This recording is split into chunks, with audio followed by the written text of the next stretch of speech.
오늘의 세계 명작의 산책은 괴테의 파우스트입니다. 하늘의 서곡. 급시는 하늘의 서곡부터 시작되는데 하느님이 옥저에 앉아 천사를 아련하고 악마인 메피스토펠레스도 하느님의 부하라 아련에 참가합니다. 악마는 하느님과 상반되지만 대치하는 게 아니라 천사와 같은 부하인데 이것은 안식을 염원해 유혹에 빠지기 쉬운 인간 정신에 자극을 줘 더욱 성숙시키기 위함입니다. 야고보서에서 야곱의 인격에 대해 하느님과 악마의 싸움이 일어난 것처럼 여기서도 파우스트의 인격에 대해 하느님과 악마 사이의 대립이 있습니다.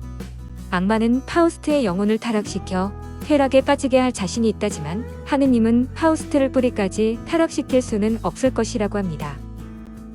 악마는 자기의 주장이 옳다는 것을 파우스트를 통해 증명하고 싶으니 파우스트의 인생을 자기에게 맡겨달라고 청해 하느님의 허락을 받습니다. 제1부 괴텐 비그. 파우스트는 오랜 세월 서재에 파묻혀 대학자가 되었지만 대우주의 법칙을 파악할 수 없는 무능을 한탄했습니다. 그는 생명이 얼마 남지 않은 것을 깨닫고 학문의 인생을 허비했음에 절망해 자연으로 돌아가려고 마술에 몸을 맡기고 우주의 진리를 간파의 욕구를 만족시키려고 했습니다. 파우스트는 지상에서 만족을 구해 지령의 힘을 빌리려 했지만 위대한 지령을 이해할 수 없었고 지령도 그를 외면했습니다. 내 가슴속엔 두 개의 영혼이 깃들어서 하나가 다른 하나와 떨어지려고 하네. 하나는 음탕한 애욕에 빠져 현세에 매달려 관능적 쾌락을 추구하고 다른 하나는 과감히 세속의 티끌을 떠나 숭고한 선인들의 영역에 오르려고 하네. 파우스트는 영혼이 되어 우주의 진상을 보려고 자살을 결심하는데 독약을 마시려는 순간 부활절 합창 소리와 교회 종소리가 들려왔습니다. 신을 믿지 않는 파우스트는 이 소리로 소년 시절의 동경이 소생되어 자살을 단념하고 조수 와그너와 밖으로 나가 사람들과 어울리지만 끝나자 다시 지식의 무용함을 탄식했습니다. 해가 저물었을 때 어둠 속에서 검은 개 한 마리가 파우스트를 따라오자 이 개를 서재로 데리고 오는데 검은 개가 이상하고 불안한 태도를 보입니다. 파우스트가 십자가를 보여주자 개는 귀공자로 변했는데 검은 개는 악마 메피스트의 변신으로 파우스트에게 악마의 본체에 대해 말하면서 달콤한 말로 유혹합니다. 그는 파우스트에게 원하는 희망과 향락을 성취시켜주는 대가로 죽은 뒤 영혼을 지옥으로 데려가는 계약을 제안하는데 파우스트는 지식에 대한 혐오로 승낙하고 증서에 혈관을 찍어주게 됩니다. 계약이 성립되자 둘은 악마의 외투를 타고 세계 여행을 떠났는데 악마는 파우스트에게 추악한 현실을 보여주면 포기할 것이라 믿어 주막에서 대학생들이 쥐연을 하는 곳으로 데려갑니다. 악마는 마술로 만든 술을 타락한 대학생들에게 먹여 만취한 광경을 보여줬지만 파우스트의 도덕성은 마비되지 않았습니다. 그러자 이번에는 그를 마귀 할멈의 집으로 데려가 액체를 마시게 하자 그의 몸은 30살쯤으로 젊어졌고 잠자고 있던 정욕이 발동했습니다. 악마의 거울에 비친 미인을 보자 추잡한 감정이 일어났는데 악마는 그레텐이라는 어리고 순결한 처녀를 접근시켜 그를 타락시키려고 했습니다. 파우스트는 그레텐을 본 뒤 잊을 수 없어 악마에게 소원 성취를 졸라댔고 메피스토와 함께 그녀의 방에 들어가 옷장 속에 보석 상자를 놓고 나왔습니다. 집에 돌아온 그레텐은 파우스트가 두고 간 보석을 발견했는데 그녀와 그녀의 어머니는 보석을 교회에 바치기로 합니다. 파우스트는 다시 새 보석을 보냈는데 그레텐은 어머니가 보석을 보면 또 교회에 바칠 것이라 어머니에게 비밀로 하고 이웃집 마르테에게 갑니다. 이때 메피스토가 찾아와 마르테의 남편이 이탈리아에서 매독으로 죽은 것을 알리러 왔다는데 남편과 사이가 나빴던 마르테 부인은 악마의 유혹에 끌리게 됩니다. 악마는 계획대로 그녀의 남편의 죽음을 목격했다는 증인 친구로 파우스트를 가장시켜 마르테의 집을 찾아가서 두 쌍의 애인이 맺어졌습니다. 메피스토와 마르테의 사랑은 물거품 같은 사랑이지만 파우스트와 그레텐의 사랑은 순수한 사랑인데 그레텐에 의해 파우스트의 정욕이 순결한 사랑으로 변한 것입니다. 순결한 사랑을 잃었지만 파우스트는 가정이란 굴레를 원치 않았고 그레텐을 쾌락의 대상으로 이용할 수도 없어 그녀를 잊으려 깊은 산으로 피하게 됩니다. 그러나 악마가 쫓아와 그레텐이 비탄에 잠겨 있다고 유혹하자 산에서 내려와 열정에 몸을 맡기는데 그 후 그레텐은 이상해져 쾌락에 도취되었습니다. 그레테는 미래에 방해되는 어머니에게 수면제를 먹이지만 양이 너무 많아 어머니가 죽게 되고 오빠인 발렌틴이 파우스트를 잡으려 숨어있다 달려들었지만 파우스트의 칼에 피살됩니다. 자기의 죄를 자각한 파우스트는 악마와 브로켄 산으로 도망가는데 그레치는 파우스트와의 씨를 낳게 됩니다. 그러나 그레테는 가책으로 미쳐서 자기 손으로 아기를 물속에 던져 죽게 하고 방황하다 붙잡혀 살인죄로 감옥에 갇히게 되었습니다. 이 소식을 전해 들은 파우스트는 감옥으로 달려가 그레텐을 밖으로 데려가려고 하지만 그녀는 거절하면서 기도를 올렸습니다. 하늘에 계시는 주여, 저를 구해 주소서. 천사님, 저를 둘러싸고 지켜 주소서. 하인이 나는 당신이 무서워요. 그레텐은 파우스트의 이름을 부르면서 쓰러져 숨을 거두었는데 메피스트가 그녀는 심판을 받았소라고 말하자 천상에서 구원을 받았도다라는 목소리가 들렸습니다. 제2부 헬렌의 비극. 알프스 고원에 누워있는 파우스트는 요정들의 합창 소리에 잠이 깼는데 자연의 품에 안겨 안식을 다시 찾은 것입니다. 파우스트가 물질을 추구하지 않고 위대한 세계로 들어가려고 하자 메피스토는 그를 중세기 독일의 궁중으로 데려갑니다.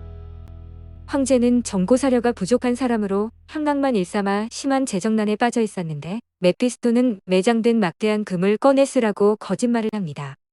메피스토는 무도회를 열 것을 권하는데 무도회 중에 황제에게 정신없이 사명시켜 하룻밤 사이에 수천 매의 위조 화폐를 만들게 됩니다. 이 위조 지폐로 황제는 일시적으로 재정난을 수습하는데 황제는 여유가 생기자 파우스트에게 트로이 전쟁의 원인이었던 헬레네와 파리스를 보고 싶다고 합니다.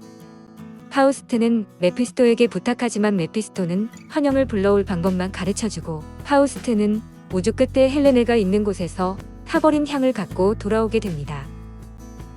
파우스트가 향을 피우자 파리스와 헬레네가 나타났는데 헬레네가 파리스에게 키스를 하자 질투에 빠진 파우스트가 마법의 열쇠를 파리스에게 던집니다. 그러자 폭발이 일어나고 두 남녀는 연기로 사라지며 파우스트는 기절하는데 메피스토는 파우스트를 업고 옛날의 서재로 돌아왔습니다. 파우스트의 돌연한 실종은 학계를 놀라게 했는데 제자인 와그너가 그의 뒤를 이어 저명한 학자가 되어 유기, 화학 실험으로 호문클루스라는 인조인간을 만들고 있었습니다. 메피스토는 파우스트를 자기 외투에 태우고 호문클루스와 함께 팔자루스의 들판에서 열리고 있는 발푸르기스의 밤으로 데리고 갑니다. 여기에 나는 굳건히 서 있다. 여기에 모든 현실이 존재한다.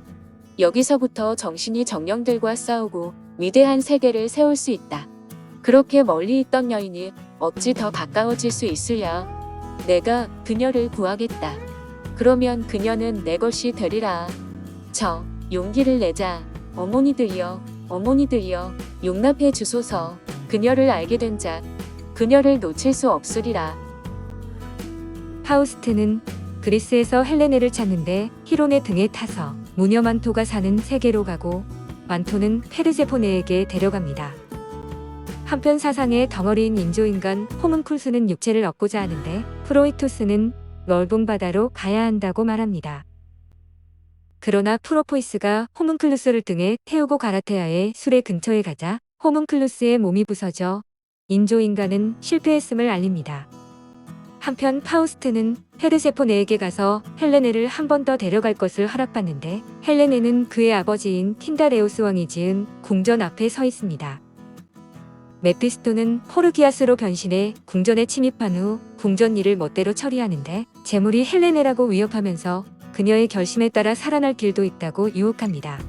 이때 왕이 돌아온다는 신호의 나팔 소리가 들리자 헬레네는 자신의 과거와 10년 전쟁의 원인이 된 일을 생각하면서 포르기아스에게 구원을 청합니다.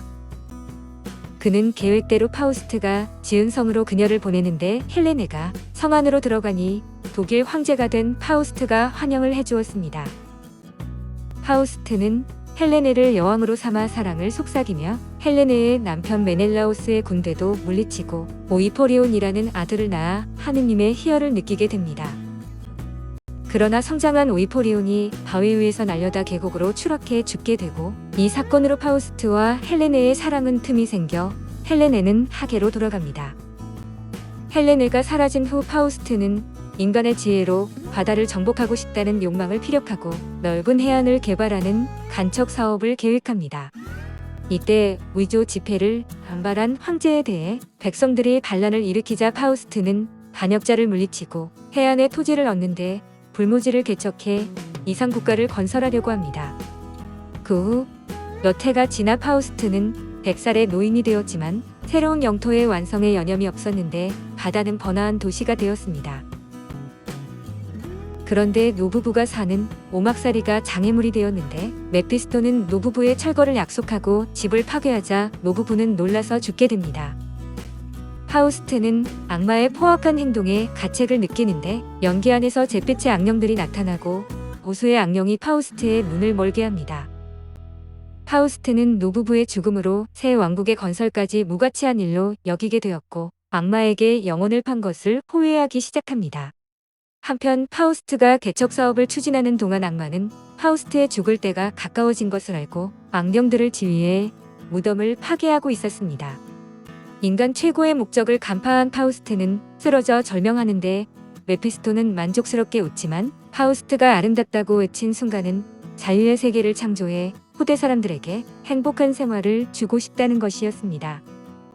영혼에 대해 모르는 악마는 파우스트의 죽음을 승리로 생각해 그의 영혼을 소나귀에 넣으려고 하는데 파우스트의 영혼이 튀어나오는 순간에 천사들의 노래소리가 들려옵니다. 메피스토가 그 중에서 가장 아름다운 천사를 보고 황홀해하는 사이에 천사들은 파우스트의 영혼을 안은 채 하늘 높이 올라가 버립니다. 영들의 세계에서 고귀한 한 사람이 악으로부터 구원되었도다. 언제나 갈망하며 애쓰는 자, 그를 우리는 구원할 수 있다. 그에겐 천상으로부터 사랑의 은총이 내려졌으니 축복받은 무리가 그를 진심으로 환영하게 되리라. 세 사람의 신성한 학자가 숨어 사는 산꼭대기에 파우스트의 영혼을 나르는 천사들이 나타나며 구원받은 사내 아이들도 나라와 파우스트의 유체에서 지상의 솜털을 떼어줍니다. 광명의 신 성모 마리아가 내려오고 주위에는 죄를 닦는 여인들이 나타나는데 옛날에 그의 애인이던 그레텐도 나타나 성모에게 사모하던 애인의 용서를 빕니다. 파우스트의 영혼은 드디어 그레텐의 영혼에게 인도되어 더욱 높이 하늘로 올라가고 그를 환영하는 천사들의 신비로운 합창 소리가 들려옵니다. 일체의 무상한 것은 한낱 비유일 뿐 도달할 수 없는 것 여기에 실현되고 말할 수 없는 것 여기에 이룩되었네. 영원한 여성은 우리를 인도한다. 파우스트는 독일의 문호 괴테가 무려 60여 년에 걸쳐 집필한 웅대한 드라마로 섬세하기 짝이 없는 아름다운 작품입니다. 파우스트는 2부로 구성되는데 1부는 그레텐 비극, 2부는 헬렌의 비극이라는 이름이 붙여지기도 했습니다. 제1부는 훨씬 현실적이며 제2부는 보다 상징적인 구조로 되어 있는데 제1부는 파우스트가 현세적인 인간의 한계를 통절히 느끼고 관념적인 학문의 세계를 떠나 세상 속을 부요하는 이야기입니다. 제2부는 1부보다 이해가 어려운데 메피스토를 중심으로 한 신비주의의 실체를 그려놓습니다. 요한 볼프강 폰 괴테는 1749년 8월 28일 라인 강변의 프랑크푸르트시에서 출생했는데 부친이 부유해서 시장의 딸과 결혼해 궁중 고문관의 칭호를 받고 최고 인사들과 같은 지위를 갖게 되었습니다. 어머니는 18세에 괴테를 낳았는데 언제나 낙천적이며 희망과 기쁨과 신에 대한 신앙을 잊지 않았습니다. 1771년에는 법률가가 되어 고향에서 변호사를 개업했으나 불과 6초일 만에 괴치 폰 베르리인겐을 쓰게 됩니다. 1772년에 베칠로의 제국 고등법원에 사법사무 견습을 갔다 친구 캐스트네프의 약혼자인 샤롯테 부프를 사랑하게 되는데 젊은 베르테리의 슬픔은 이때의 사랑을 고백한 서간체 소설입니다. 1781년에 총리 대신이 되어 바이마르 공화국 정치 외교의 중심 인물이 되었으나 내정과 외교가 안정되자 관직을 떠나 여행을 하고 궁정극장의 감독과 예나대학의 교수로만 종사했습니다. 나는 그대를 사랑했다오. 그 사랑은 나의 영혼 속에서 여전히 불타고 있으리라. 하지만 나의 사랑은 이젠 그대를 괴롭히지 않을 것이요. 슬프게 하고 싶지 않다오. 희망도 없이 침묵으로 난 그대를 사랑했다오.